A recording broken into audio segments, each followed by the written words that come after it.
તમારા જીવનમાં એ પ્રોત્સાહન તમને સંગીત માટેનું કેવી રીતે અને ક્યાંથી મળ્યું? એમણે જ કીધેલું કે ભાઈ તમે સપ્તકમાં જ્યાં જેટલું શીખવા મળે એટલું શીખો, બસ અત્યારે સમય છે. गुरुकुल में बहुत कुछ सीखने को मिला. गुरुकुल से ही संगीत की शुरुआत की.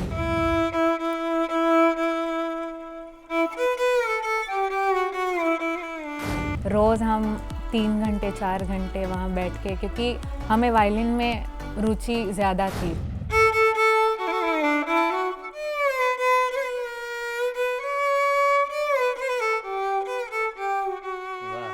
શીખવાડતા જ આપણને સાચું આવડે છે, શીખવાતા શીખતા શીખતા કંઈ નથી આવડતું. નથી આવડતું.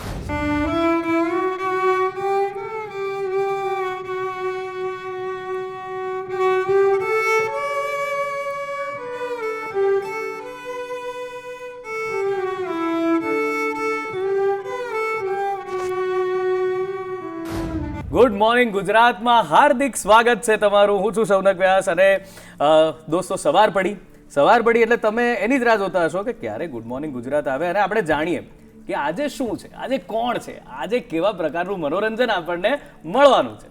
આજનું મનોરંજન બહુ જોરદાર રહેવાનું છે મિત્રો, કારણ કે તમે પણ મારી જેમ સંગીત પ્રેમી છો અને સંગીત એક એવી વસ્તુ છે કે જે આપણને આપણી આત્માને પરમાત્મા સુધી કનેક્ટ કરી દે છે. સંગીત એક એવી કળા છે, જો તમે નૃત્યની વાત કરો કે નાટકની વાત કરો, એ બધી કળાઓ છે, પણ સંગીત એવી કળા છે કે જેમાં ઓડિયન્સ સાંભળનારા વગર મહેનત કરે, વગર કંઈ વિચારે, મગજને શાંત કરી અને પોતાની આત્માને પરમાત્મા સુધી કનેક્ટ કરી શકે છે. એ સંગીતની મજા છે. તો આજનું જે સંગીત છે એમાં વાદ્યની વાત કરવી છે. વાદ્યનું બહુ મહત્વ છે, કારણ કે તમે જે ગાઓ છો એની સાથે જે વાદ્યના સૂરો ભળે છે ત્યારે જે સંગીત બને છે એ ખરા અર્થમાં માણવાલાયક અને સંપૂર્ણ બને છે. અને એવું એક બહુ સુંદર મજાનું વાદ્ય છે, એની આજે આપણે વાત કરવાના છે, એના વાદકોને મળવાના છે. પણ એ પહેલાં એ વાદ્યની કરામત, એની મજા કેવી છે એ આપણે જાણીએ. હું એક ગીત ગાઉં છું અને જોજો એમાં જ્યારે વાદ્યના રંગો ભળી જશે, ખાલી એ ઇન્સ્ટ્રુમેન્ટલ પણ વાગતું હશે તો કેવું હશે. પહેલાં હું એ ગીત જરા ગણગણું છું.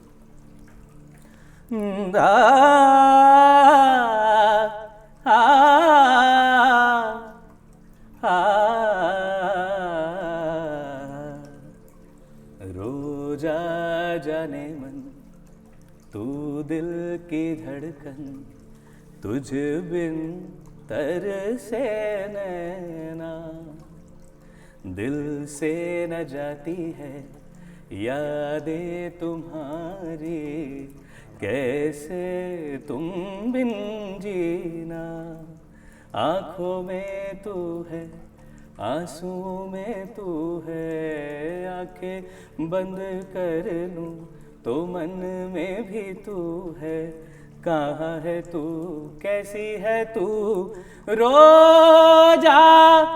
અને હવે એનું ઇન્સ્ટ્રુમેન્ટલ સાંભળો.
વાહ, ક્યા બાત હે, મજા પડી ગઈ. જોયું, શાંત ચિત્તે બેસો અને આ સંગીતને માણો, એનાથી સારી સવાર કઈ હોય. અને આજે આપણને આવા જ સંગીતના સુરો સાથે આમ મંત્રમુગ્ધ કરી દેવા માટે અહીંયા વાયલિન વાદ્યના બહુ જ સારા વાદકો, 2 વાદકો અત્યારે અહીંયા છે, હાર્દિક જોશી અને દ્રષ્ટિ જૈન.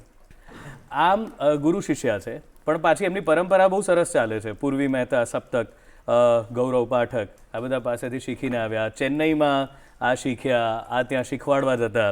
અને વાયલિનનું વાદ્ય બહુ મજાનું વાદ્ય છે.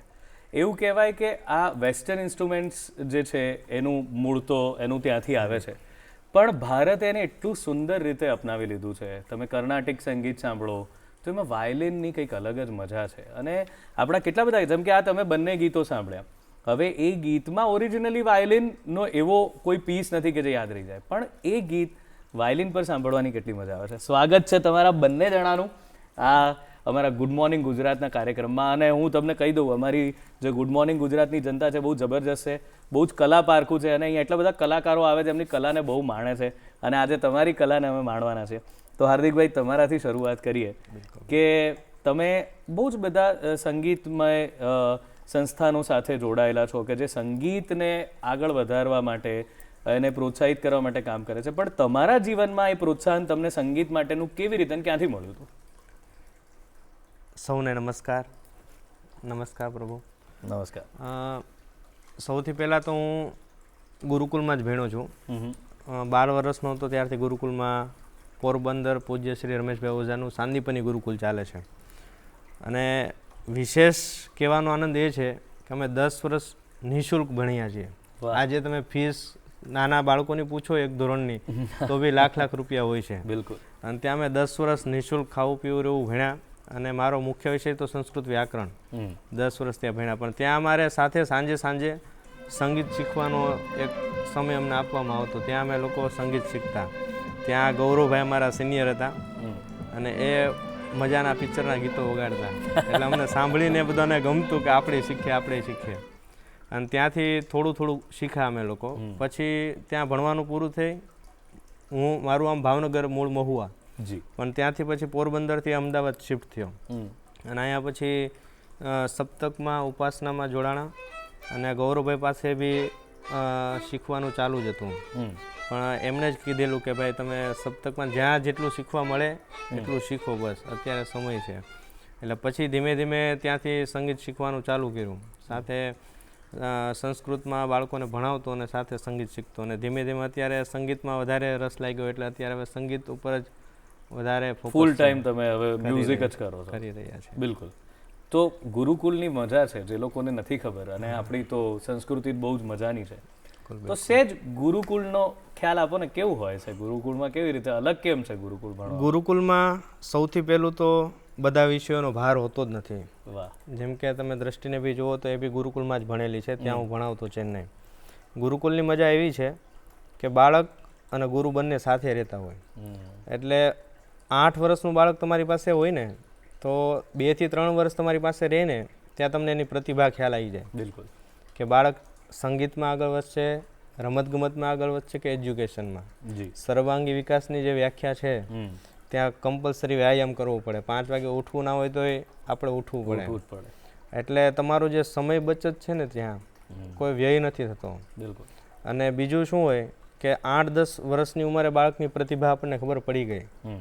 એટલે પછી 10-11 વર્ષની ઉંમરથી એ જ વસ્તુ પર ફોકસ કરવામાં આવે, જે આપણે અત્યારે 12મા ધોરણ પછી નક્કી કરતા હોઈએ વિષયો કે ભાઈ કેમ થશે, બાળક આગળ શું ડિગ્રી લેશે. એટલે 12મું ધોરણ એટલે 17 વર્ષની ઉંમર પછી એનું ડિસિઝન થતું હોય, જ્યાં 10-11 વર્ષની થઈ ગયું હોય. એટલે 5 વર્ષનો જે ગેપ છે શીખવા માટે એને વધારે મળે છે. અને ત્યારે એમને પરિવાર સાથે બહાર જવાનું બી ઓછું હોય. મોટા થઈ ગયા પછી તો મિત્રો, આપણે બધાને મિત્રો હોય, ફોન આવ્યો એટલે તરત જવું પડે. બિલકુલ. પણ એમાં એ વસ્તુ હોતી નથી, બહુ લિમિટેડ હોય છે. એટલે ત્યાંનું જમવાનું છે બધું સાદગી ભર્યું હોય. એટલે તમારું સ્વાસ્થ્ય સૌથી પહેલાં સારું રહેવાનું છે. દરરોજ કમ્પલસરી 5 વાગે ઉઠો. એટલે આમનું શરીર સ્વાસ્થ્ય બધી રીતે, કેમ કે કમ્પલસરી વ્યાયામ હોય. તમને ઊંઘમાં ઘણી વાર તો ગુસ્સો આવતો હોય, આમ હંતાઈ જવાનું મન થતું હોય કે આજે છે ને ચોરી છુપી ક્યાંક ખૂણામાં જઈને હોઈ જઈએ. પણ ત્યારે બધું કડવું લાગે, હા પણ અત્યારે બધી વસ્તુ જોઈએ. આપણા જીવનમાં અનુશાસન, સંસ્કાર, માતા પિતા પ્રત્યે જે આદર હોય એ બધી વસ્તુમાં બહુ ફરક પડે. તમારા જીવનમાં પ્રામાણિકતા બી વધારે આવે. જી. અને અમે બધા ભણ્યા તો નિઃશુલ્ક ગુરુકુલ છે, હા એટલે એ તો બહુ મોટી વાત છે. ખાવું પીવું રહેવું અત્યારે આપણને ખાલી સ્કૂલે જવાનું જ કેટલો ખર્ચો હોય છે. એટલે બાળકની મેઇન જે વસ્તુ છે પ્રતિભા, એના ઉપર કામ કરવામાં આવે. એટલે બાળક 10 વર્ષથી 20 વર્ષ, સમજો 20 વર્ષ ત્યારે 8-10 વર્ષ જીવનમાં એક જ વસ્તુમાં એ આપે છે. એટલે એ વસ્તુમાં જે એમની પકડ હોય ને, એ આપણા બધા સામાન્ય જે ભણતા બાળકો કે એને વિષયનો કોઈ પછી ઓલું છે જ નહીં. બિલકુલ ત્યાં પરીક્ષા સિસ્ટમ નથી. અરે વાહ. બરાબર, કે તમારે પરીક્ષા દેવાની છે, આ છે. તમારે જે વિષયમાં જે ગુરુજી હોય એમની પાસે જ નિરંતર અભ્યાસ ચાલુ રહે. પછી જે બધા એના શાસ્ત્રાર્થ, એના અભ્યાસક્રમને બધી કોમ્પિટિશન ને બધી સ્પર્ધા થતી હોય એમાં એમને તૈયાર કરીને મોકલે. એટલે બીજા વિષયોની કોઈ પણ જાતની એમને ભારણ રહેતું જ નથી. એટલે એ આરામથી એમાં આગળ વધી શકે. ક્યાં વાત છે. અને રુશિલ કરીને મારો એક સ્ટુડન્ટ છે, એક સમય હું ચેસ શીખવાડતો. અમદાવાદ આવવાનું મૂળ કારણ હતું મારે ચેસમાં આગળ વધવા માટે. પછી બધું ચેન્જ થઈ ગયું, પણ એ છોકરો મારી પાસે ચેસ શીખતો. અત્યારે એ લગભગ 23 વર્ષની ઉંમર છે એની. અને ગમે ત્યાં ભણો, અંતતઃ આર્થિક વ્યવસ્થા તમારી જોવામાં આવે જ સમાજમાં. બિલકુલ. એ છોકરો અત્યારે 22-23 વર્ષનો છે, ચેસ કોચિંગનું કરે છે અને 1.5 લાખ રૂપિયા કમાય છે. વાહ. હવે કોણ અત્યારે, અને પોતાની ખુશી સાથે. બહુ સાચી વાત છે. એટલે એ ગુરુકુલમાં ભણવાનો એ એક બહુ સારો ફાયદો છે. દરેકે વસ્તુ, દરેક ગુરુકુલ દરેક જગ્યાએ છે, આપણે જઈને સમજવું જોઈએ. સમાજે જ જઈને સમજવું જોઈએ કે ભાઈ આ વસ્તુ. બધાને એવું છે ગુરુકુલમાં ભણે એટલે સાધુ બની જશે, પંડિત બની જશે, પણ એવું નથી. બિલકુલ. ત્યાં બધા આપણે જે આધુનિક વિષયો છે, અમે બી કોમ્પ્યુટર, અંગ્રેજી બધું ભણ્યા છીએ. એટલે આધુનિક વિષયો સાથે આપણી પરંપરાને એ લોકો ચલાવે છે. એટલે એ વસ્તુઓ બહુ ફરક પડે. દ્રષ્ટિ, હાય, તમે તો બહુ જ આજની જેનઝી. ઓકે, તો જેનઝી વાળા છો. બહુ ડિસિપ્લિનમાં રહેતી નથી જેનઝી હમણાંથી તો, કારણ કે પેલી રીલમાં 30-30 સેકન્ડ સુધીની ડિસિપ્લિન જળવાય છે, પછી કાટ. સો કેટલું અલગ હતું, કેટલું અઘરું હતું. So how was your family કે જેમણે તમને ગુરુકુલમાં મૂક્યા, અને તમારા માટે ગુરુકુલ કેવું હતું આજના સમયમાં, અને म्यूजिक સાથે કેવી રીતે શરૂઆત થઈ? पहले मैं स्कूल ही जाती थी, CBSE स्कूल. 8th स्टैंडर्ड तक मैं स्कूल पढ़ी हूँ. अच्छा. फिर जब चेन्नई में तभी गुरुकुल ओपन हुआ, नया गुरुकुल खुला. चेन्नई में पहले था नहीं. Okay. तो तब खुला तो मम्मी पापा ने ज़बरदस्ती मुझे डाला. मेरे को नहीं जाना था क्योंकि फ्रेंड्स सारे थे, बट ज़बरदस्ती डाला. रो के गई थी मैं गुरुकुल की नहीं जाना. बट मेरे को आज लगता है कि अच्छा किया उन्होंने. It was what? हाँ, कि गुरुकुल में बहुत कुछ सीखने को मिला. गुरुकुल से ही संगीत की शुरुआत हुई. कैसे फर्स्ट आपका संगीत के साथ इंट्रोडक्शन, मतलब 8 तक तो आपका संगीत में कोई रुचि नहीं थी? कुछ नहीं. तो कैसे शुरुआत, केवी रीते तमे अंदर संगीत में? हम गुरुकुल में पढ़ते थे तो वहाँ पे संस्कृत भी सीखना होता था, इंग्लिश भी होता था, म्यूज़िक भी होता था, ऐसे सारे सब्जेक्ट्स होते थे. फिजिकल एक्टिविटीज़ भी होती थी. तो तब म्यूज़िक का पीरियड में हम म्यूज़िक सीखते थे. तो मैं हारमोनियम सीखती थी पहले. 2 साल हारमोनियम सीखा मैंने. फिर उसके बाद गुरुजी आए, हार्दिक गुरुजी, वहाँ पढ़ाने. तो मैंने सोचा कि वायलिन लेती हूँ क्योंकि नया था. तो वायलिन फिर मैंने शुरुआत की सीखना. फिर रोज़ हम 3 घंटे 4 घंटे वहाँ बैठ के, क्योंकि हमें वायलिन में रुचि ज़्यादा थी, तो हमें गुरुकुल वालों ने उसमें आगे बढ़ने के लिए प्रोत्साहन किया. तो हम 3 घंटे 4 घंटे सिर्फ वायलिन ही जाके करते थे वहाँ रियाज. तो ऐसे 2 साल हमने वहाँ किए, 3-4 घंटे रोज़. तो आज जाके फिर पता चलता है कि हाँ ये मेहनत काम आ रही है. और गुरुकुल वालों ने अलाउ किया, ऐसा नहीं था कि नहीं दूसरे पीरियड्स में बैठना है, कि ये सब भी करना है, ऐसा नहीं. उन्होंने एक चीज़ पर फोकस करने के लिए हमें टाइम दिया और हमें अलाउ किया. वो एक अच्छी बात. तो क्लासिकल म्यूजिक से शुरुआत हुई आपकी वायलिन में. तो कौन सा राग सबसे पहले सीखा? भूपाली. कहीं भी हो, भूपाली. तो कुछ क्लासिकल म्यूजिक का बजाइए ना, कोई एक राग या कुछ भी आपको जो भी सही लगे प्लीज. તો મિત્રો ભૂપાલી રાગ એવો છે કે તમે કંઈ કંઠ્ય શીખતા હો કે વાદ્ય શીખતા હો, ભૂપાલી રાગ પહેલું આવે મની વર્જિત. મની વર્જિત. મની વર્જિત એટલે મની વર્જિત, શરૂઆત જ ત્યાંથી થાય છે કે પૈસાની સામે નહીં જોવાનું, મની વર્જિત છે આમાં. तो मैंने एक राग सीखी गुरुजी से, वो है कीरवानी. गुरुजी की please. पसंदीदा राग है. आप बताइए. तो वो एक बार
क्या बात है, વાહ, મજા પડી ગઈ મિત્રો.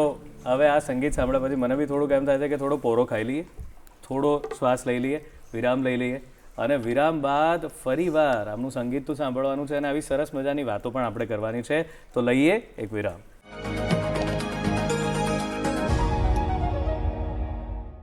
ગુડ મોર્નિંગ ગુજરાતમાં ફરી એકવાર સ્વાગત છે દોસ્તો. અને હાર્દિકભાઈ અને દ્રષ્ટિ બંને આપણી સાથે છે અને બંનેના વાયોલિનના સુરો આપણે માણ્યા છે. હવે આગળ વધીએ. હાર્દિકભાઈ, તમે કીધું કે પછી અમદાવાદ તો ચેસના લીધે, આ બધી મજાની વાત છે ને, અમદાવાદ તો ચેસના લીધે આવ્યા, પણ પછી એમ થયું કે હવે વાયોલિનમાં જ આગળ વધવું છે. તો અમદાવાદનો અનુભવ કેવો રહ્યો? કારણ કે ભાવનગર, પછી ત્યાંથી પોરબંદર, પણ અમદાવાદનો અનુભવ કેવો રહ્યો અને એમાં સંગીત કેવું છે અમદાવાદમાં? અમદાવાદમાં નવો આવ્યો ત્યારે રહેવા જમવાની બધી તકલીફો હતી, પણ એમાં બધા જે અમારા સાંદીપનીના મેં તમને કીધું કે ગૌરવભાઈ છે, હાર્દિકભાઈ છે, એ બધા અમને નાના ભાઈની જેમ જ રાખતા, બધી રીતે એ લોકોએ અમને હેલ્પ કરી. અને પછી સપ્તકને તો ભૂલી શકાય એમ જ નથી. ક્લાસિકલમાં જે આગળ વધતા હોય સંગીતના કોઈ પણ ઇન્સ્ટ્રુમેન્ટમાં, તો સપ્તક તો અદ્ભુત છે. એના સિવાય કોઈ બીજું ક્લાસિકલ ઇન્સ્ટ્રુમેન્ટમાં તો ઓપ્શન હતું નહીં. પછી ગૌરવભાઈ બી ત્યાં જ શીખ્યા છે. બિલકુલ. પહેલાં એ ગુરુકુલમાં, પછી એ સપ્તકમાં શીખતા, એટલે એની જ પરંપરા એમણે પાછી લીધી. અને અમે ત્યાં સિતારના ક્લાસમાં બેસતા, અમે લોકો સપ્તકમાં જતા. એટલે પૂરીબેન મંજુબેન હતા ત્યારે, એમને પહેલો રાગ પંચમ સે ગારા, રાગનું નામે આવું સાંભળ્યું નહોતું ક્યારે, એમની પાસે ત્યારે કરેલો. અને કોઈ દિવસ ગુસ્સો નહીં, ગમે એટલી તમે ભૂલ કરો, બેસુરું વગાડો. બાકી જનરલી તમે જુઓ ને ગુરુજીઓને, થોડું બેસુરું થાય, બરાબર થાય એટલે સીધું અમે એને ગુસ્સો આવી જાય અથવા બરાબર કરવા માટે ખીજાય. પણ મમતાની મૂર્તિ હતા મંજુ એમ, એટલે કોઈ દિવસ એમણે ખીજાવાનું તો કોઈ દિવસ આવ્યું જ નથી એમણે. ત્યાં પ્રતિમા મેં હતા, થોડું બેસુરું થાય ને એટલે ત્યાં જ ખીજાતા. એટલે બંને જરૂરી છે, પ્રેમ અને ભય. ભય મતલબ કે તમે ખોટું વગાડશો તો બીક ના રહી તો પછી એ વસ્તુ થવાની નથી, તમારામાં પ્રોગ્રેસ નહીં થાય. બિલકુલ. ત્યાં તમે સ્ટોપ થઈ જશો. એટલે એ રીતે ત્યાં શીખવાડતા. પછી વાયોલિન પ્રોપર કઈ રીતે વાગે, કઈ રીતે એને સમજવું, કેમ કે ઇન્સ્ટ્રુમેન્ટ સિતાર સાથે આપણે શીખતા હોય બધા સાથે, પણ જે ટેકનિક વાયોલિનની હોય, સિતારની હોય. એટલે ગૌરવ ગુરુજી પાસે અમે લોકો શીખતા. દક્ષિણા દેવાના તો ત્યારે પૈસા હતા નહીં, એટલે સપ્તકમાં બી અમને ફ્રીમાં શીખવાડતા અને ગૌરવ ગુરુજી બી ફ્રીમાં શીખવાડતા. અને એ પરંપરા અમે લોકો જેટલા બી શીખીએ અને સંસ્કાર આપ્યા છે. આજે બી અમે ઘણા બાળકો એવા છે જે ફ્રી ઓફ જ શીખે છે. અને મેં તો 2 વર્ષ પહેલાં જ ફીસનું ચાલુ કર્યું, બાકી ત્યાં સુધી બધા જ ફ્રી ઓફ હતા. પણ ફ્રી ઓફમાં સામે મહેનત ઓછી થતી કે ભાઈ કાંઈ છે નહીં એટલે ચાલે. પણ એટલે અમુક રૂલ્સ હવે બનાવી નાખ્યા. બરાબર. કે 3 કલાક રિયાઝ કરવો કમ્પલસરી, તો જ ફ્રી ઓફ, અને 2 વર્ષ શીખવું કમ્પલસરી. તમે 5 મહિના શીખીને વહી જાવ એ બી નહીં. એટલે એ બધા સંસ્કારો ત્યાંથી જાય એમ. અને પછી ધીમે ધીમે અમે લોકોએ સંગીતમાં સરસ કર્યું. એમાં ગૌરવ ગુરુજીની પ્રેરણાથી જ હું બધા ગુરુકુલમાં જોડાણો. સાબરમતીની બ્રાન્ચ જ ચેન્નઈ હતી, અને પછી ત્યાં મને શીખવાડવા મોકલો. બરાબર. અને શીખવાડતા જ આપણને સાચું આવડે છે. શીખતા શીખતા કંઈ નથી આવડતું. આવડતું. શીખવાડવા બેસો એટલે આપણે બધું કરેક્ટ કરીને જ એમને કરાવવું પડે. રાઈટ. શીખતા હોય તેમાં 2 ભૂલ કરો તો ચાલ્યું જાય, કોઈ બોલે નહીં. રાઈટ. એટલે શીખવાડતા જ અમને લોકોને વધારે ફાવ્યું એવું મને લાગે છે, અને દરેકે એ વસ્તુ ઉપર વધારે ફોકસ કરવું જોઈએ. કરેક્ટ. દ્રષ્ટિ, એવું હોય છે ને કે આજના ટાઈમમાં એટલા બધા રિયાલિટી શોઝ જુઓ છો, સોશિયલ મીડિયા પર કોઈ પોતાની ચેનલ ચલાવતું હોય અને એમાં બહુ જલ્દી પોપ્યુલારિટી મળી જતી હોય છે. સો તમારો ટેક શું છે? તમે ક્યારે એમાંથી પસાર થયા છો કે લાઈક યુ પ્લે વેલ, તો એવું થાય કે પીપલ સજેસ્ટ કે તું યાર આ કરવાનું શરૂ કરી દે, રીલ્સ મૂકવાના શરૂ કરી દે, વગાડવાનું શરૂ કરી દે, અને આઈ હેવ સીન કે ગુરુજી બધા એવું કહેતા હોય છે કે નહીં, આ બધાથી દૂર રહો, તમે તમારી સાધનામાં વધારે ફોકસ કરો. સો હાउ वाज दैट क्लैश डिलेमा? કેવી રીતે? पर अच्छी बात है कि हमारे गुरुजी बोलते कि तुम रील्स रखो. Very good. क्योंकि उससे सीखने को भी बहुत मिलता है. ऐसा नहीं है, अभी भी मेरे इंस्टाग्राम पर 10 मिनट्स की टाइमर है. दिन का 10 मिनट्स ही मैं यूज़ कर सकती हूँ. अच्छा, यूज ही 10 मिनट्स करते हो? हाँ, यूज़ ही 10 मिनट्स. कुछ भी हो तो 10 मिनट्स यूज़ हो. वो भी गुरुजी ने ही कहा है कि 10 मिनट की ही रखनी है, तुम 10 मिनट ही देख सकते हो, उसके बाद नहीं. ભાઈ, જે વાલીઓ અને બાળકો આ જોઈ રહ્યા હોય એ જરા સાંભળો કે બહુ પ્રતિભાશાળી વ્યક્તિ છે, આજે અહીં આ મંચ પર છે, બટ એમની પણ આ વાત છે કે એક ટાઈમ લિમિટ કરી નાખવી જોઈએ. આ જરાક ઓફ ધ રેકોર્ડ વાત છે, પણ અત્યારે નીકળી છે અને એક જેન્ઝીના મોઢે આ વાત જઈ રહી છે, તો મને એવું લાગે છે કે દૂરદર્શનના માધ્યમથી આ વાત પહોંચવી જોઈએ. ટાઈમ લિમિટ માત્ર 10 મિનિટે જુએ છે અને બાકીનો સમય પોતાના કામ પર આપે છે, જે બહુ જ જરૂરી છે. આગળ વધીએ. હવે કહો પછી. तो फिर गुरुजी हमें बोलते हैं कि रील्स के बहाने हमारा तैयार भी होगा. अगर कुछ नया आया है गाना तो हमें उसको तैयार करके रखने के लिए हमारा वो तैयार भी हो जाएगा. इसके लिए तुम रखो, खूब रखो, पर ऐसा नहीं ओवर यूज नहीं करना है इस चीज़ का कि पॉपुलैरिटी मिल रही है और ये नहीं करना है. करेक्ट. सिर्फ रख के छोड़ देना है. शो ऑफ करने के लिए नहीं करो, सीखने के लिए सीखने के लिए करो. ओके. आज अभी कितने घंटे रियाज करते हो? अभी भी करते हो रोज, या अभी 3-4 घंटे होता है, या अभी कम हो गया थोड़ा? नहीं, 3-4 घंटे होता है अभी रोज डेली. Very good. ઓકે, તો હાર્દિકભાઈ, હવે આવા જે બધા આપણે એમ કહીએ કે તમે જે એક સરસ વાત કરી કે શીખો એના કરતાં શીખવાડવામાં વધારે ફાવતું હોય છે, તો તમારો પણ શીખવાડવાનો સિલસિલો કેવી રીતે શરૂ થયો અને કેવા કેવા વિદ્યાર્થીઓ મળ્યા કે જેના લીધે તમને એમ થાય કે આ હું કરી શકીશ, કે આ કરવું જ જોઈએ, બરાબર ચાલે છે આ બધું? સૌથી પહેલાં તો મેં 4 વર્ષ સંસ્કૃત ભણાવ્યું છે. અચ્છા. ગુરુજીએ મને સંસ્કૃત ભણ્યા છે કે ભાઈ સંસ્કૃત શીખવાડવું આપણી ફરજ છે, કર્તવ્ય છે. એટલે ગૌશાળા ચાલે છે, એનું ગુરુકુલ સરસ ચાલે છે, બંસીગીર ગૌશાળા, ત્યાં ગોતીર્થ વિદ્યાપીઠ. એટલે ત્યાં સંસ્કૃત ભણાવ્યું અને સાથે સાથે સાબરમતી ગુરુકુલમ છે, ત્યાં સંગીત શીખવાડતો. અને ગુરુજીએ જ પ્રેરણા કરી હતી કે તું જા શીખવાડવા. એટલે અમારે આપણે કેવું હોય દરેક જગ્યાએ અત્યારે ક્યાંય પણ કામ કરવા જાય તો પહેલાં દક્ષિણા અથવા ફીસ શું હોય, પણ તમે ગુરુ શિષ્ય પરંપરામાં શીખતા હોય ને તો એ વસ્તુમાંથી તમે બહુ અલગ થઈ જાઓ છો. ગુરુકુલમાં ભણવાનો સૌથી મોટો ફાયદો જે હોય ને જીવનમાં, તો સંતોષી જીવન, જે આપણે બધાને બહુ જ કામ આવે છે. અને એ જ વસ્તુ અમારા બધાની અંદર આવી, એટલે જ્યાં મોકલે ત્યાં અમે શીખાડવા જતા. અને શીખાડવામાં તો બહુ જ પ્રોગ્રામ તમે કરો, એક પ્રોગ્રામ કરો, તમને જેટલું મળવાનું છે એવું તમે મહિનો શીખવાડો ને તો એ નથી મળતું. પણ એ મહિનો દિવસ જે બાળકને કરાવવું ને, સ્વરમાં કરાવવાનું. વાયોલિનમાં તો કેવું છે, અહીંયા તમે જોઈ શકો છો કોઈ સ્વર નથી, જેમ હાર્મોનિયમમાં તમે સ્વિચ દબાવો તો સાજ વાગવાનું છે, સિતારમાં તમે પડદા ઉપર વગાડવાના સાજ વાગશે. આ બ્લાઇન્ડ ફિંગર બોર્ડ છે કે આમાં તમને સ્વર દેખાતા નથી તો ખ્યાલ આવે, એટલે દેખાય નહીં. એટલે બાળકને એ વસ્તુઓ જે કરાવી ને એનાથી આપણું સ્વરજ્ઞાન બહુ સારું થાય છે. જી, શરૂઆત ત્યાંથી થાય છે કે આપણું સ્વરજ્ઞાન. અને બાળકો બેસવાના જ નથી ક્લાસમાં. નાના નાના બાળકો તો તમે વાયોલિન 5 મિનિટ આપો એટલે પછી રમતમાં જ ચડવાનું હોય. એટલે એ બહુ ચેલેન્જિંગ પાર્ટ છે કે તમે બાળકને રમતા રમતા સાથે થોડો ભય હોવો જરૂરી જ છે. તમે એકલા પ્રેમથી તો કોઈ દિવસ બાળકને શીખવાડી શકવાના જ નથી કોઈ પણ વસ્તુ, વાયોલિન નહીં કોઈ પણ. એટલે સાથે ભય થોડો જ્યારે એમ લાગે ત્યારે ખીજાઈ લેવાનું અને બાકીના સમયમાં એ લોકોને કરાવતા રહેવાનું. એટલે ચેલેન્જિંગ શીખવાડવામાં બહુ છે. અને અત્યારે જેટલા બી સારા ગુણીજન છે ને એ એક ઉંમર પછી શીખવાડવાનું ચાલુ કરે છે. જેમ તમે કેમ કે એ લોકોને શું પરફોર્મન્સ હોય, 30 દિવસમાંથી 20 દિવસ બહાર હોય, એટલે બાળકો ઉપર time to time class focus ના થાય, એટલે એક સમય પછી એ લોકો વધારે શીખવાડે છે. ગુરુ શિષ્ય પરંપરાથી પ્રોપર શીખે છે પેઢી દર પેઢી સંગીતકારો, એ વાત અલગ છે. પણ જે આપણે નોન મ્યુઝિકલ ફેમિલીથી જે લોકો આવતા હોય એમના માટે બહુ શીખવા માટે ચેલેન્જિંગ હોય છે. રાઈટ. કેમ કે દરેક જગ્યાએ તમને પૂરતો ટાઈમ મળે બી નહીં શીખવા માટે. એટલે ગૌરવભાઈએ બહુ સારું કામ કર્યું છે કે બાળકોને પ્રોગ્રામ બહુ ઓછા કરી દીધા છે એમણે. કેમ કે પ્રોગ્રામમાં તમને જે કમાણી થવાની છે ને આર્થિક, એ વસ્તુ તમને શીખવાડવામાં નથી થવાની. અને શીખવાડવામાં પ્રોગ્રામમાં તમારે કઈ માથાકૂટ કરવા નથી, કઈ પ્રોગ્રામ કરીને આવી ગયા. અને બાળક સાથે તમારે કલાક બેસવું પડશે, એને સમજવું પડશે, એક એક વસ્તુ ઝીણી કરાવવી પડશે. એટલે શીખવાડવું એ બહુ ચેલેન્જિંગ વાળું કામ. એટલે જેટલી બી સંસ્થાઓ અત્યારે શીખવાડે છે ને એ બહુ મોટું કામ સંગીતની અંદર યોગદાન આપી રહ્યું છે. બાકી તમને પ્રોગ્રામના જ પૈસા મળવાના છે, તો શું કામ તમે બાળકો સાથે આવી બધી માથાકૂટ કરો? તમે તો શીખી લીધું. પરંપરા આગળ સુધી આપણા સુધી ત્યારે જ પહોંચી છે જ્યારે આગળવાળા એ ચાલુ રાખી છે પરંપરા.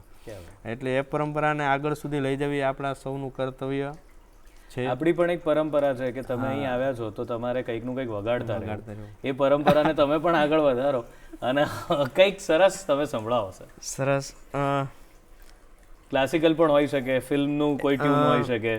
આ સાઉથ ઇન્ડિયન છે, હું સાઉથમાં ત્યાં ભણાવતો તો ત્યાંનું એક સરસ લગભગ પપ્પા ઉપરનું સોંગ છે. મને બહુ એના અર્થ ખબર નથી, પણ એ દ્રષ્ટિ અર્થ સમજાવશે.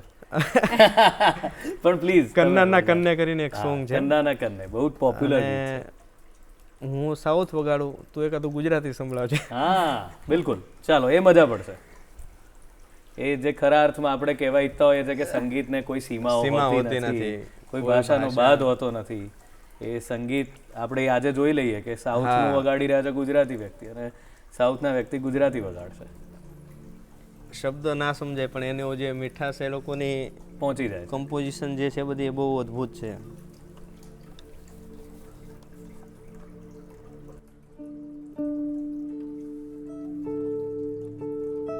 મજાની વાત એ છે કે આ વગાડવું પણ એટલું સહેલું નથી, અને દર વખતે બેલેન્સ કરવું એ બધું પણ બહુ જરૂરી હોય. ટ્યુનિંગ કરવું બહુ જરૂરી.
હવે ગુજરાતી, ચાલો અમે જોઈએ કે તમે ગુજરાતી ગીત કેવું વગાડો છો.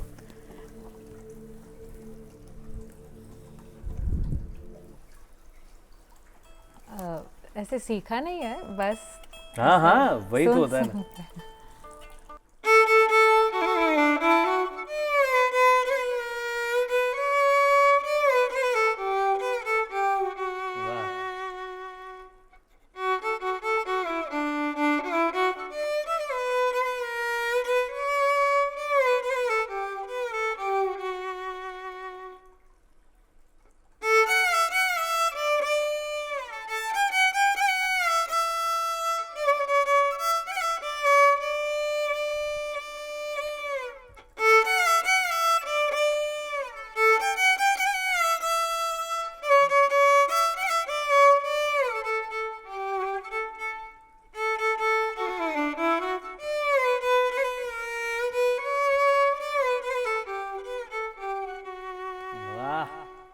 ગોરી રાધા ને કાળો કાન. હા, તો જોયું મિત્રો, વાયલિન છે, આપણો ગરબો છે, આ બહુ પ્રખ્યાત ગરબો થઈ ગયો છે હવે તો. ફિલ્મી ગીત હતું આ, અને કીર્તિદાન સાહેબના અવાજમાં હતું, પણ વાયલિન પર જ્યારે સંભળાય છે ત્યારે એની એક અલગ જ મજા છે, એક અલગ જ મીઠાશ છે, અને એની તો શું વાત કરવી. સાહેબ, મને એમ કહો કે હવે આજના વિદ્યાર્થીઓમાં પણ કંઈ બદલાવ આવ્યો છે? જેમ કે દ્રષ્ટિ, ચાલો માની લઈએ કે ગુરુકુળમાંથી તૈયાર થયા છે, તો શી ઇઝ મોર ડિસિપ્લિન્ડ, એમને બધી વસ્તુઓનું ભાન છે કે કેવી રીતે શું કરવું. પણ જે લોકો એમને આવે છે, કારણ કે મેં ઘણા બધા જોયા છે કે સંગીત એટલા માટે શીખવું છે કે આમ સહેજ મજા પડી જાય સહેજ, તો એવાને આઈડેન્ટિફાઈ કરી લો છો, શું કરો છો, એમને કેવી રીતે તૈયાર કરો છો કે પછી બધાને જ સંગીત શીખવી શકાય, ભલે વૃત્તિ ગમે તે હોય? આપનું શું માનવું? અત્યારે સંગીત તરફ બાળકો બહુ વધારે આવી રહ્યા છે, બહુ સારી, અને આપણા ગુજરાત માટે બહુ વધારે સારું એટલા માટે કેમ કે ચેન્નઈ હું ત્યાં રહ્યું ને ત્યાં એક પરંપરા જ છે બાળકો માટે કે નાનપણથી એમને ભરતનાટ્યમ હોય તો ભરતનાટ્યમ, છોકરી હોય તો બાળક હોય તો ચેસના 40 ગ્રાન્ડ માસ્ટર પ્લસ એકલા ચેન્નઈ આપ્યા છે તમિલનાડુએ. આખા ભારતમાં 80 છે ચેસના ઇતિહાસમાં, એમાં એકલા ખાલી એ લોકો તમિલનાડુ આપ્યા. એટલે બાળકોને નાનપણથી એ ટેવ પાડે છે. આપણે ટેવ પાડીએ છીએ અહીંયા, પણ અહીંયા કેવું થાય, સર 15 દિવસ એક્ઝામ છે એટલે બાળક નહીં આવે. આપણે જમવાનું સુવાનું તો બંધ નથી કરતા, આપણે જ બાળક ઉપર એ પ્રેશર આપીએ છીએ કે એક્ઝામ છે તું ભણ ભણ ભણ. ત્યાં એ લોકો માટે નોર્મલ છે કે ભાઈ ભણવું ભણવાની જગ્યા છે, તું જે ક્લાસ કરે છે, તું જે શીખે છે એ એની જગ્યા છે. એટલે નિરંતરતા બહુ જરૂરી છે. બિલકુલ, કોઈ પણ વસ્તુ શીખવા માટે નિરંતરતા બહુ જરૂરી છે. અને આ વસ્તુ ઘણા આવે ક્લાસમાં કે 6 મહિનામાં સ્ટેજ પરફોર્મન્સ કરવા મળશે બાળક, આવા બહુ બધા આવે. પિક્ચરનું ગીત શીખવાડી દો ને, પિક્ચરનું ગીત શીખવાડી દો, અહીંયા બાળકને વગાડવાનું છે. હવે સ્વરમાં હજી આપણાથી બી માન વાગતું હોય અને એમને 6 મહિનામાં એ વસ્તુ જોતી હોય, પણ એ તો જે સમજે એને જ ખ્યાલ આવે.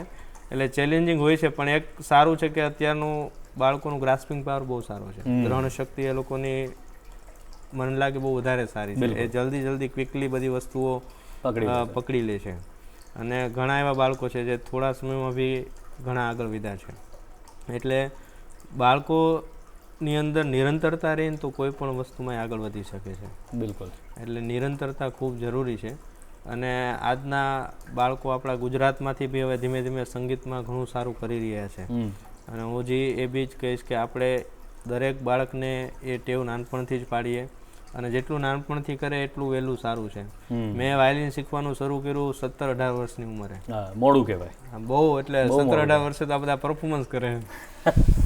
એ સમયે તો મેં શીખવાનું ચાલુ કર્યું.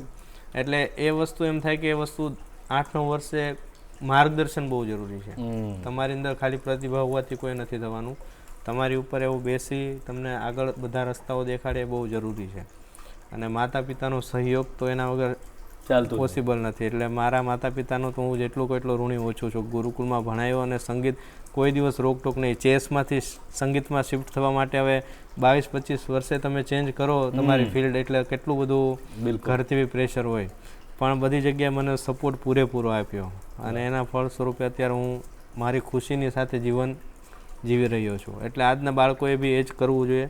ગમતા વિષયો જે હોય એની ખુલ્લે દિલથી પરિવાર સાથે વાત કરવી જોઈએ.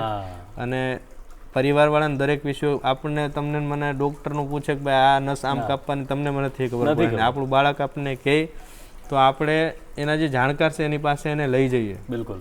અને એની પાસેથી જ આપણે કે ભાઈ બાળકને ઈચ્છા છે શું છે, એટલે 2 મહિના એ કરશે એટલે આપોઆપ એ બધી વસ્તુને ખ્યાલ આવી જશે. બિલકુલ. તમે જે કહો છો એ મને પણ એવું સમજાય છે કે ઘણા બાળકોને એવો પ્રોબ્લેમ હોય છે ને કે મારા ઘરેથી તો પપ્પા ના જ પાડે છે, મ્યુઝિક કરવાની ના પાડે છે, નહીં કરવાનું. પણ મને એવું લાગે છે કે આપણે પણ એ રીતે રજૂઆત પણ બાળક નથી કરતું.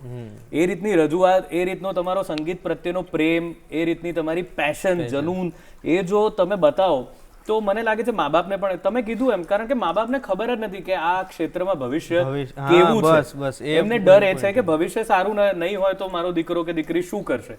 જો પણ તમે એ પુરવાર કરી શકો, તમારા માટે તમારા પર આવી જશે. તો એ પુરવાર કરવું અઘરું હતું, એ પ્रूव करना कि मैं यही करूंगी और इसी में आगे बढ़ूंगी. How was the reaction? मेरे को यहाँ आने के लिए संगीत में, क्योंकि हमारी फैमिली में कोई ऐसे म्यूजिशियंस नहीं है, सब बिजनेस करते हैं हमारे, तो कोई म्यूजिशियंस नहीं है या आसपास के में भी कोई म्यूजिशियन है ही नहीं, तो मेरे लिए तो ऐसे मनाना टफ था, बट मम्मी पापा को भरोसा था कि कुछ तो करेगी। उन्होंने गुरुजियों से भी बात की कि कैसे करना है, और तो और उन्होंने मेरे को यहाँ भेजा। 1-2 साल उन्होंने देखा कि क्या करते। अहमदाबाद में? हाँ। सो आप तो चेन्नई से अहमदाबाद शिफ्ट ही हुए हो म्यूजिक के लिए? हाँ। वाह।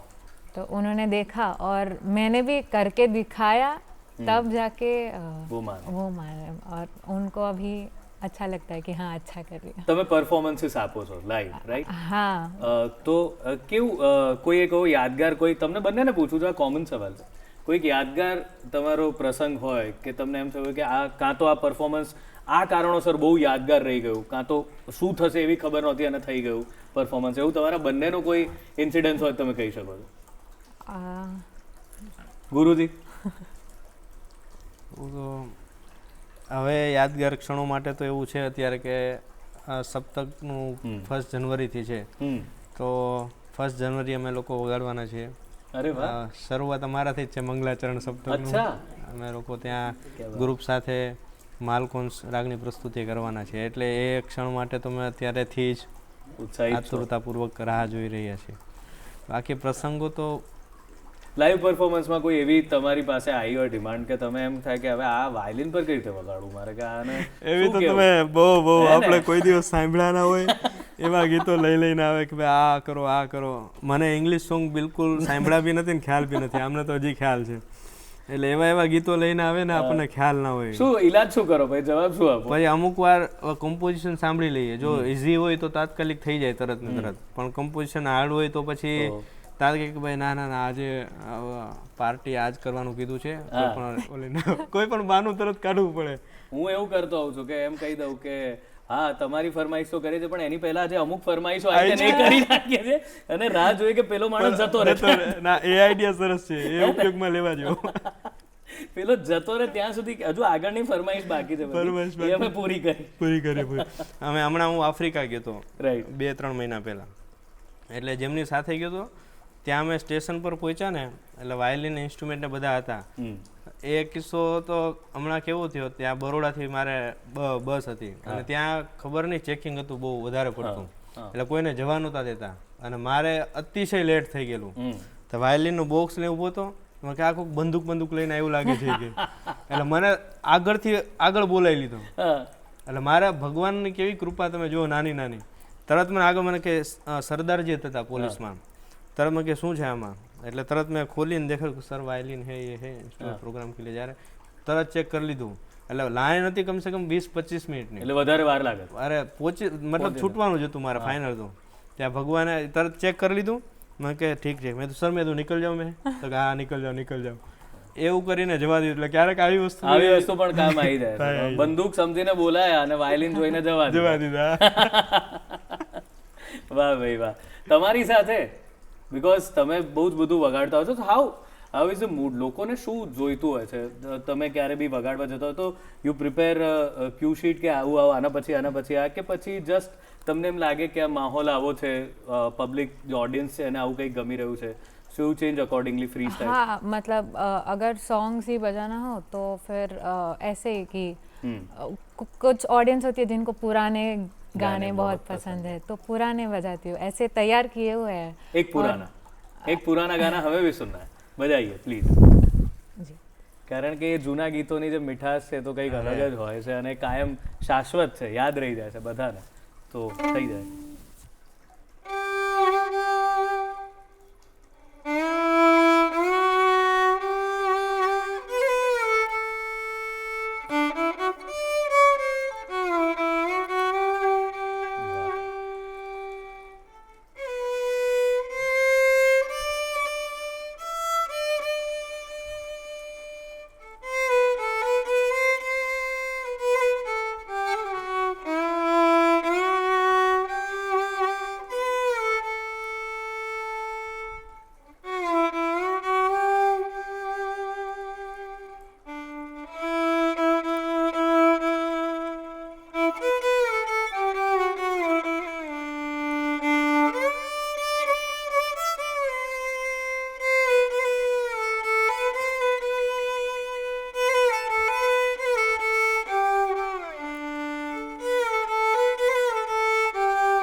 ક્યાં વાત હે ધર્મેન્દ્ર સાહેબને એટ્રીબ્યુટ આ બહુ સરસ થઈ રહી છે વાતો, પણ અત્યાર સુધી અમને એક જ વસવસો છે કે અમે બંનેના વાયલિન અલગ અલગ જ સાંભળ્યા છે. કંઈ સાથે વાગે એકોસ્ટિક અને ઇલેક્ટ્રોનિક તો કંઈક મજા પડે એવું કંઈક થઈ જાય તમારા બંનેનું કંઈક.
ક્યાં બાત મજા પડી ગઈ.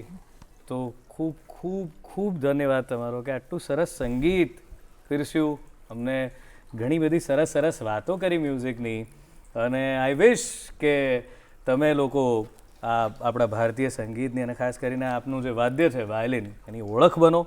અને અમે કહીએ કે ભાઈ આ ગુડ મોર્નિંગ ગુજરાતમાં આમનો એપિસોડ છે અમારી પાસે, તો કોંગ્રેચ્યુલેશન્સ ટુ યુ અને ઓલ ધ બેસ્ટ.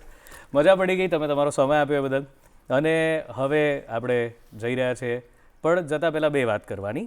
એક કે આપ આપના પ્રતિભાવો અમને મોકલી શકો છો, અને એ પ્રતિભાવો અમારું એક ઈમેલ આઈડી છે એની પર મોકલી શકો છો, goodmorninggujaratnews@gmail.com. અમે એના પર ચોક્કસ કામ કરવાનો પ્રયત્ન કરીશું.